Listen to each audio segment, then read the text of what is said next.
আজকে আমার আলোচনার বিষয় ১ মাসের মধ্যে পুরুষাঙ্গ মোটা লম্বা হবে ৫ টি প্রাকৃতিক খাবার খেলে। দেশের এবং প্রবাসের ভাই-বোনদের প্রতি সালাম।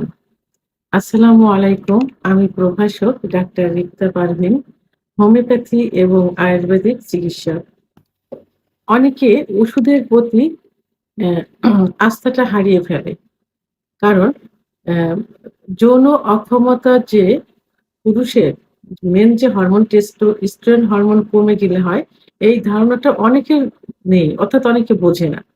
সবারই ধারণা যে হস্তমৈথুন করার কারণে, স্বপ্নদোষের কারণে অথবা প্রসবের সঙ্গে অজানাভাবে ধাতু বের হয়ে যেয়ে মনে হয় যৌন অক্ষমতা হয়। তবে এই ধারণাটা যে একেবারে এ মা ভুল সেটা না। হস্তমৈথুন ইসলামের দৃষ্টিতে সম্পূর্ণ নিষিদ্ধ। তারপরেও মাসে যদি ৩ থেকে ৪ বার করা যায় সেটা কিন্তু কোন ক্ষতির মধ্যে আসে না। অর্থাৎ সেক্সুয়াল লাইফ এ সেভাবে প্রভাব ফেলে না। কিন্তু যখনই এটা নেশায় পরিণত হবে অর্থাৎ অভ্যাসে পরিণত হবে তখনই কিন্তু ক্ষতিকর। অর্থাৎ যেকোনো জিনিস অতিরিক্ত হয়ে গেলে সেটাই ক্ষতি।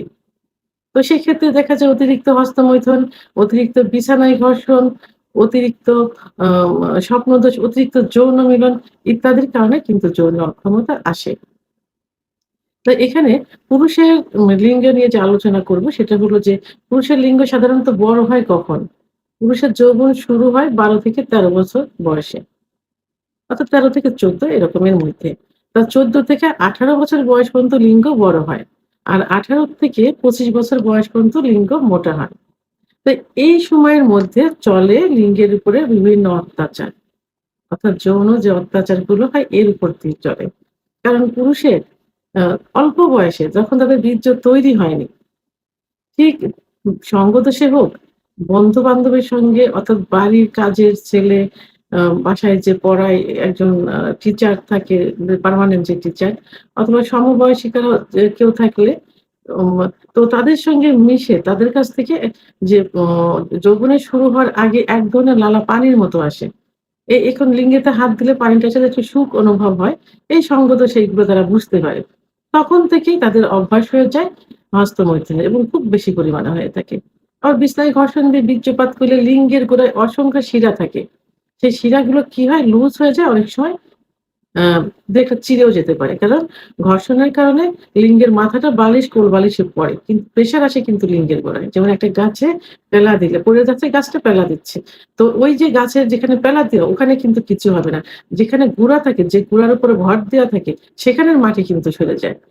তাহলে মা ঘর্ষণ দিয়ে বীর্যপাত করলে লিঙ্গের সবথেকে বেশি ক্ষতি হয় যেটা একবারে বোঝা যায় না, ধীরে, ধীরে বোঝা যায়। আবার এখন সমকামিতা করে থাকে। তো সমকামিতা, অতিরিক্ত স্বপ্নদোষ, অতিরিক্ত যৌন মিলন ইত্যাদির কারণে লিঙ্গের খর্বতা চলে আসে। লিঙ্গ আস্তে, আস্তে ছোট হয়ে যায়। মনে হয় কচ্ছপের মতো ভিতরে ঢুকে যাচ্ছে নিস্তেজ অবস্থায়। এবং যখন শক্ত হয় দেখা যায় মাঝখানে একটু আ মানে ভাঁজ পড়ে যাচ্ছে। আবার উত্থান অবস্থায় থাকে ধনুকের মতো বাঁকা হয়ে যাচ্ছে। পেরোনিস ডিজিজ যেটাকে বলে।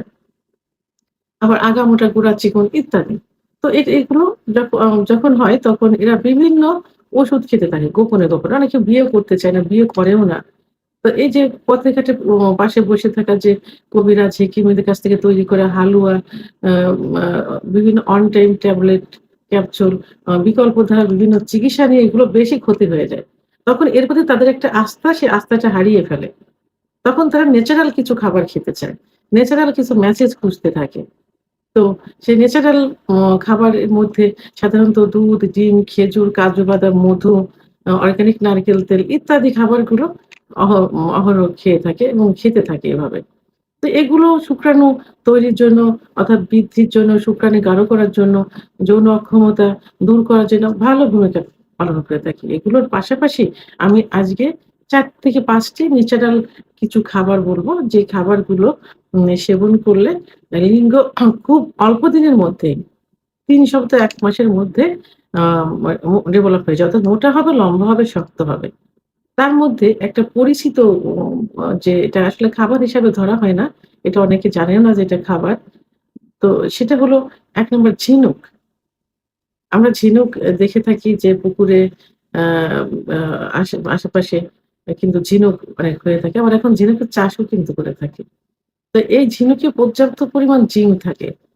এই জিঙ্ক শুক্রাণু বৃদ্ধি করতে, ব্লাড সার্কুলেশন করতে এবং দ্রুত বীর্যপাত রোধ করতে এবং নতুন কোষ সৃষ্টি করতে সহযোগিতা করে থাকে। তো এই মা আ মা ঝিনুক এখন কিন্তু ভালো, ভালো রেস্টুরেন্টে এবং ভালো, ভালো জায়গায় ঝিনুক কিন্তু খাবার হিসেবে খেয়ে থাকে। আবার অনেকে কিন্তু দেখবেন যে কাঁচাও খেয়ে থাকে, একটু মসলা-টসলা দিয়ে খেয়ে থাকে। তো এই ঝিনুকটা আপনারা প্রতিদিনের খাবারের তালিকায় মানে পার্সোনালি ফ্যামিলির অনেকে হয়তো এটা খাবে না। মানে এই রোগের জন্য, এইটার জন্য, এই যে সমস্যাটা হচ্ছে, এই সমস্যার জন্য আপনারা প্রতিদিন রান্না করেও খেতে পারেন অথবা কাঁচাও খেতে পারেন। কিছুদিন খেলে দেখবেন যে এই লিঙ্গ মোটা এবং শক্ত হয়ে যাবে, বড় হয়ে যাবে। ২ নাম্বার যেটা সেটা হলো অ্যাসপারাগাস। অ্যাসপারাগাসে পর্যাপ্ত পরিমাণ ভিটামিন থাকে এবং খনিজ লবণ থাকে। ফলিক অ্যাসিড, পটাশিয়াম, ম্যাগনেসিয়াম আ পর্যাপ্ত পরিমাণ থাকে যেটা শুক্রাণু বৃদ্ধি করতে সহযোগিতা করে থাকে, ব্লাড সার্কুলেশন বৃদ্ধি করে এবং আ আ নতুন কোষ, লিঙ্গের নতুন কোষ তৈরি করে থাকে। লিঙ্গ শক্ত করে, মোটা করে। তো এই অ্যাসপারাগাস এভাবে যদি খাওয়া যায় তাহলে লিঙ্গ খুব অল্প দিনের ভিতরে কি হবে? মোটা হবে, শক্ত হবে, লম্বা হবে। ৩ নাম্বার যে খাবার সেটা হলো আ কলিজা। কলিজা কিন্তু খুব পরিচিত একটা খাবার এবং অনেকের কিন্তু খুব প্রিয় খাবার। যখন মাংস কিনতে যায় বাজারে খাসির মাংস, গরুর মাংস তখন মাংসের সঙ্গে কিন্তু সবাই একটু কলিজা নেয়। আবার অনেকে কি করে ওই শুধু কলিজাও কিনে খেয়ে থাকে। তবে হ্যাঁ, অবশ্যই এটা সংরক্ষিতভাবে যেটা থাকে সেটা খাওয়া যাবে না।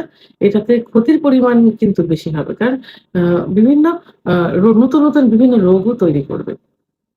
কলিজায় ভিটামিন এ থাকে পর্যাপ্ত পরিমাণে অথবা আ অর্থাৎ কলিজাতে জিঙ্ক থাকে।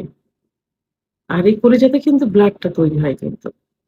তো এই কলিজা যদি এই খাবারের তালিকায় নিয়মিত একটু রাখা হয়, তাহলে খুব দ্রুতই শুক্রাণু বৃদ্ধি পেয়ে যাবে, যৌন ক্ষমতা বৃদ্ধি পেয়ে যাবে, দ্রুত বীর্যপাত রোধ করবে, উত্থানজনিত সমস্যার সমাধান করবে। অর্থাৎ ব্লাড সার্কুলেশনটা বেড়ে যাবে। নতুন কোষ তৈরি করবে। এজন্য টাটকা ওই সংরক্ষণ করে যেগুলো রেখেছে এগুলো না খেয়ে টাটকা কলিজা খেতে হবে। অর্থাৎ এটা আ খাসির, গরুর এই জাতীয় কলিজায় সবথেকে বেশি উপকার আসবে। আরেকটি অ্যা প্রধান খাবার, এই খাবারটি সম্পর্কে সবাই কিন্তু একটু কম বেশি ধারণা আছে এবং অনেকেরই প্রিয় খাবার। গ্রামে কিন্তু এই খাবারটা বেশি হয়ে থাকে। কারণ মাঠে এর চাষটা হয়ে থাকে বেশি। সেটা হলো মিষ্টি আলু। আমরা সাধারণত গোল আলু খাই। গোল, গোল যে আলু। আরেকটা আলু আছে মিষ্টি লম্বা যেটা লাল হয়ে থাকে, সাদাও হয়ে থাকে। তো এই আলুতে পর্যাপ্ত পরিমাণে ভিটামিন এ থাকে। তো এই আলু অনেকে পুড়িয়েও খেয়ে থাকে, আবার অনেকে সেদ্ধ করে খেয়ে থাকে। যেভাবে খেয়ে থাকেন না কেন সিজনালি সময় যদি এই আলুটা খাওয়া যায়, একটু নিয়মিত খাওয়া যায়, তাহলে কি হবে? লিঙ্গের ব্লাড সার্কুলেশন টা বৃদ্ধি পাবে, নতুন কোষ তৈরি হবে, লিঙ্গ শক্ত হবে এবং মোটা হবে। ৫ নাম্বার সর্বশেষ যে খাবারটি বলব এটা হলো জয়ফল। জয়ফল কিন্তু খুব ভালো একটা খাবার। আ এখন অনেক আম আ ইস মা যে লিঙ্গের মেসেজের জন্য এবং অনেক অয়েনমেন্ট বের হয়েছে যেটা তৈরির একটা প্রধান উপাদান কিন্তু জয়ফল। তো এই জয়ফলটা যদি নিয়মিত খাওয়া যায় কিছুদিন, তাহলে আ মা কিন্তু লিঙ্গের ব্লাড সার্কুলেশন টা বেড়ে যাবে। লিঙ্গে কোষ নতুন, নতুন কোষ তৈরি হবে এবং লিঙ্গ মোটা ও স শক্ত হবে অর্থাৎ এই জয়